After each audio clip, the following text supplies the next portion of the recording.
আলহামদুলিল্লাহি রাব্বিল আলামিন ওয়াসসালাতু ওয়াসসালামু আলা সাইয়্যিদিল আমবিয়াই ওয়াল মুরসালিন। قال الله تعالى ما آتاكم الرسول فخذوه وما نهاكم عنه فانتهوا। আল্লাহ পাক রব্বুল আলামিনের লক্ষ কোটি শুকর আল্লাহর জন্য জানাই। কি জন্য জানাই? যে তিনি আমাদেরকে মানব জাতের সদস্য বানিয়েছেন। আর কি জন্য জানাই?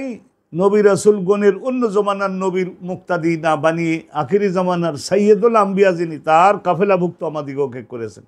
বাংলাদেশের মতো এমন রহমতে ঠাসা ভরা দেশে আমাদেরকে আল্লাহ রাব্বুল আলামিন সৃষ্টি করেছেন। এত সস্তায় আমরা সবজি তরকারি কিনে আমরা খেতে পারছি। আর এত স্বাদের মাছ, এত স্বাদের গোশত, পেঁয়াজ, রসুন, আদা, এগুলি অন্য কোনো দেশে এত স্বাদ মজা বিশিষ্ট আর নাই। আল্লাহ রাব্বুল আলামিনের শুকরিয়া। তো সম্মানিত দর্শক, সম্মানিত শ্রোতা, একখানি আয়াতের ছোট্ট একটু অংশ আপনাদের সম্মুখে তুলে ধরেছি। আল্লাহ বলেছেন, মা আতাকুমুর রাসূল, রসুল আমার পক্ষ থেকে নিয়ে তোমাদিগকে যে আইন বিধান দেন, ফাখুযুহু, সেইটা গ্রহণ করে জীবনে বাস্তবায়ন করো যদি বাঁচতে চাও, সম্মানিত হতে চাও। ওমা নাহাকুম আনহু ফান্তাহু, আর যে বিষয়ে তিনি তোমাদেরকে বারণ করেন, বাধা দেন, নিষেধ করেন, আর যদি বলেন যেটা তোমার জন্য ক্ষতিকারক দেব না, খবরদার দূরে সরে যাও, তাহলে দূরে সরে যাবে।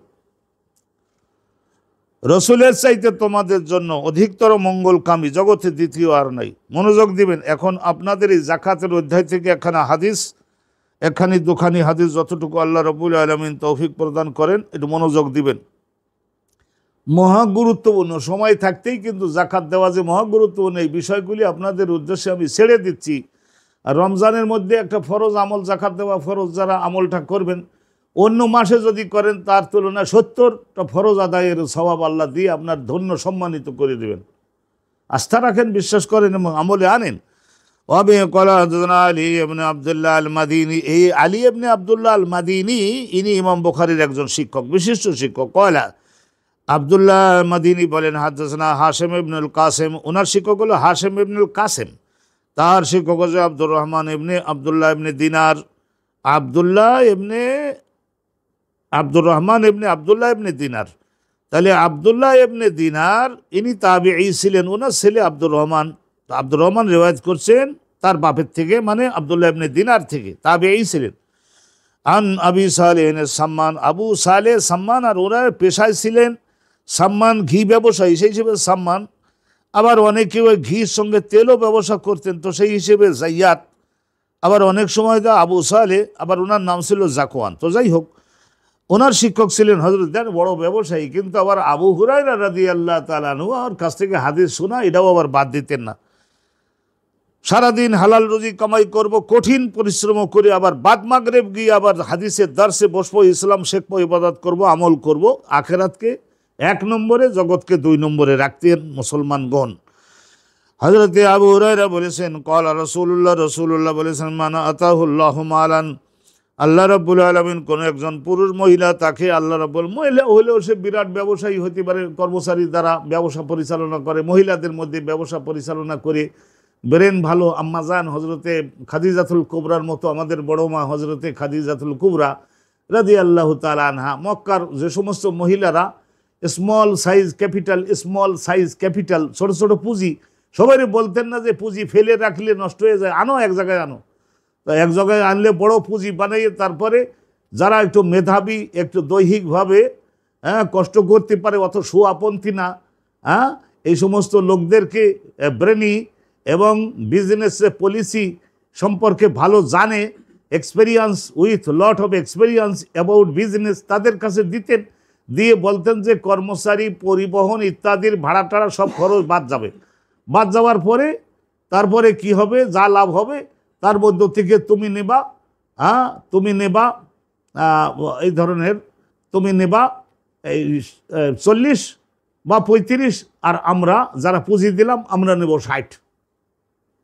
এইভাবে ব্যবসা করতেন না রাসূলুল্লাহ সাল্লাল্লাহু আলাইহি ওয়াসাল্লাম, ও ব্যবসা ওইভাবেই করতেন।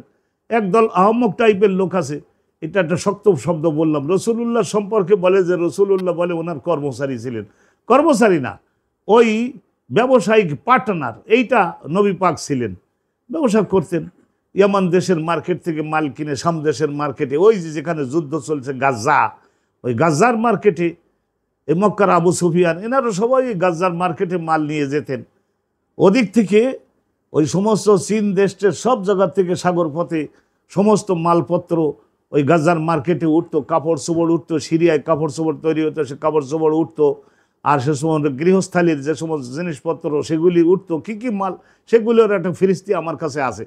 তো সেইগুলি তো আর বিস্তারিত দরকার নাই, সব দা কোড়াল থেকে শুরু করে চামড়ার বা থলে টলে থেকে শুরু করে সব ওখানে উঠতো। আর এদিক দিয়ে সিঙ্গাপুর, মালয়েশিয়া, ব্রুনাই, জাভা, এই সমস্ত ইন্দোনেশিয়া, এই সমস্ত জায়গার থেকে, কথা বুঝতে পারলেন না, এই সমস্ত জায়গার থেকে যে সমস্ত গোলমরিচ, তারপরে জিরা, শুকনো ঝাল, কাঁচা ঝাল না, শুকনো ঝাল, অনুরূপভাবে এই সমস্ত সরিষার তেল, এই সমস্ত জিনিস আর এইসব এলাকায় যেগুলি পাওয়া যায় এই সমস্ত জিনিসপত্র এগুলি সমস্ত সাগর পথে ইয়ামান দেশের মার্কেটে উঠতো।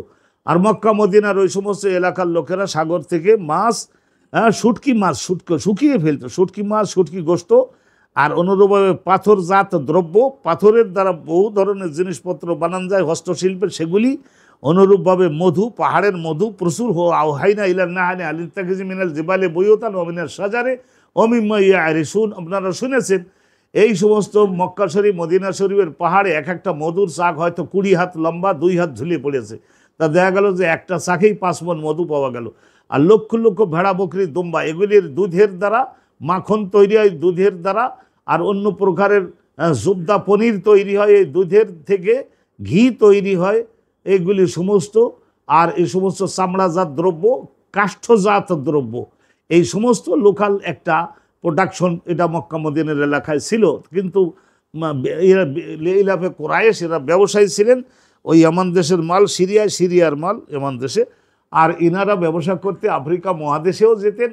ওই সৌদি আরবের দক্ষিণ দিকে গেলে ওই জায়গায় এই যে রেড সি যেটারে বলা, ওইটা সামথিং ন্যারো, এটা একটু সংকীর্ণ, ওই ইয়ামান দেশের ওই জায়গা থেকে নৌকায় নিয়ে পাউড়ি দিয়ে অনুরূপভাবে আফ্রিকা মহাদেশ, বিশাল মহাদেশ, কি পরিমাণে মধু নিবেন, কি পরিমাণে গোস্ত নিবেন, সব পাওয়া যেত, কি পরিমাণে কাঠ নিবেন, চামড়াজাত দ্রব্য নিবেন।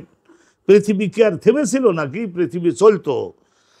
রাসূলুল্লাহ সাল্লাল্লাহু আলাইহি ওয়াসাল্লাম বলেন, মান আতাহুল্লাহু মালান, আল্লাহ রাব্বুল আলামিন যে মহিলা, যে পুরুষ ইমানদারকে আল্লাহ অনেক মাল দিলেন, ফালাম ইউআদ্দি যাকাতাহু, কিন্তু সেই মালের মধ্যে নির্দিষ্ট পরিমাণ, এই সামনের হাদিসে আছে সেই জন্য আগে আমি বলতেছি না, ফালাম ইউআদ্দি যাকাতাহু, আর সেই মালের মধ্যে ওই মালটাকে পবিত্র করে দেওয়ার জন্য, ওই মালটাকে বাড়াইয়ে দেওয়ার জন্য আল্লাহর দায়িত্ব নিতে চান, সেই জন্য বলেছেন এই পরিমাণের মাল তুমি আমার হাতে দিয়ে দাও, আমি ওর দ্বারা গরিব আমার বান্দা লালন পালন করি।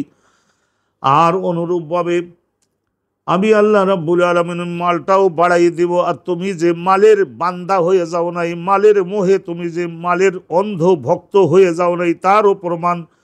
তাহলে যে জাকাত দিল না, মালদার হলো মুসিলালাহু মালাহু ইয়াউমাল কিয়ামতে, কিয়ামতের দিনে আল্লাহ পাক রব্বুল আলামিন ওই সোনা রূপার ওই সমস্ত হীরা জহরত মতি মুক্তা কাঞ্চন সেগুলিকে আকৃতি দান করবেন। কি আকৃতি? সুজাআন আকরা, সুজাআন আকরা, সুজাউন বলা হয় সাহসী পুরুষ সাপ, জীবন দেবে তবুও বড় লাঠি দিকে ভয়তে সে মাথাকে পেছনের দিকে নিয়ে যায় না, সামনের দিকে দৌড়ে গিয়ে সবল দিতেই থাকে।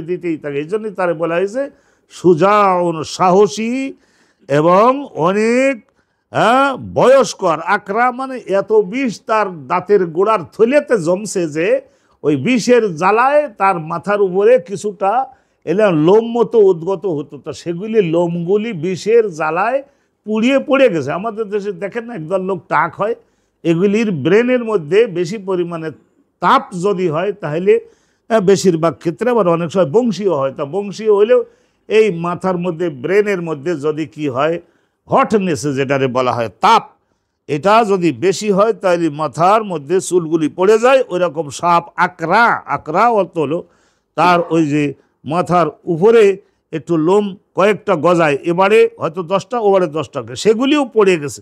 আর পুরুষ সাপ অতি সাহসী, অতি বলিষ্ঠ, এই সাপের আকৃতি দেওয়া হবে। লাহু জাবিবা তানে, আর তার চোখের উপরে কপালে এইবারে একটা মনে হয় যেন এই পাশে একটা কালো তিলকের মতো তিল, অথবা মনে করেন যে এই যে পনির আমরা বলি না, এই দুধের থেকে যে পনির তৈরি হয়, এখানে একটা দেওয়া, এবারে একটা দেওয়া, তো এই ধরনের দুটি দাগ, সাদা দাগ এই চোখের উপরে, আর সে মাথার উপরে লোমগুলি পড়ে গেছে এবং সে বয়স্ক এবং অতি সাহসী। এই ধরনের সাপের সুরত দেওয়া হবে, দিয়ে তারপর আল্লাহ বলবেন যে বিষাক্ত সাপে পরিণত করে দিয়েছি তোমাকে, এখন তুমি ওকে ওর গলার মধ্যে তুমি পেঁচাইয়ে যাও আর সামনের দিকে থেকে ওর মুখে সবল দিতে থাকো, যাতে করে বিষের জ্বালাটা ব্রেন পর্যন্ত যায়, মাঝে মাঝে বুকের মধ্যে দিতে থাকো। ইউতা উয়া কহু, তার গলায় পেঁচাই দেওয়া হবে সাপটাকে ইয়ামল কেয়ামতের দিবসে সময় আখোজ বললে হেজামাতাই হে। আবার মাঝে মধ্যে ওই সাপটা ওই লোকটাকে গলার থেকে নামাইয়ে মাটিতে ফেলে দিয়ে তারপরে এই যে সেদকুন বলা হয়, মনোযোগ দিবেন,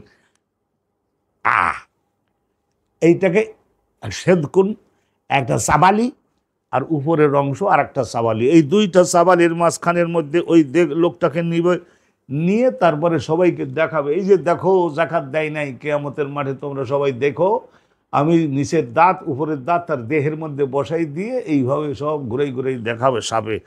সময় আখুজবে লেহে জামাতাই হে, তারপরে দুই সোয়াল, এই দুই সোয়ালের ফাঁকের মধ্যে তাকে নিবি আনিবে সেদ কাই হে, সেদকুন বলা হয়, সেদকুন। আমি তো পরিষ্কার করে দেখালাম আপনাদেরকে সেদকুন কাকে বলে, এরপরেও যদি বলেন যে বুঝতে পারি নাই, সেদকুন চাবালি, এর ফাঁকে ওই লোকটাকে নিবে, নেওয়ার পরে আর দুই দাঁত বসিয়ে দিয়ে ধরবে, আবার কিছু কিছু সময় তাকে গলার মধ্যে পেঁচাইয়ে রাখবে আর কপালে সবল দিতে লাগবে, দুই অবস্থা। সুম্মাইয়া কুলু, তারপরে সে বলবে মস্কারি করি, ওই সাপটা তাকে বলবে আনা মালুকা, আমি অন্য কিছু না, আমি তোমার মাল, আমি তোমার গচ্ছিত সেই ধনরাজি সম্পদ। সুম্মা তালা, হজরতে নবী পাক এই কিয়ামতের ভয়াবহ অবস্থা বর্ণনা করলেন। সুম্মা তালা, অথবা দলিল স্বরূপ রসুলুল্লাহর বক্তব্যের পক্ষে রসুলুল্লাহ এই দলিল পেশ করলেন, ওয়ালা তাহসাবান্নাল্লাযীনা ইয়াবখালুনা ওয়ালা তাহসাবান্নাল্লাযীনা ইয়াবখালুনা, তাহসাবান্না, তুমি কখনো ধারণাও করো না,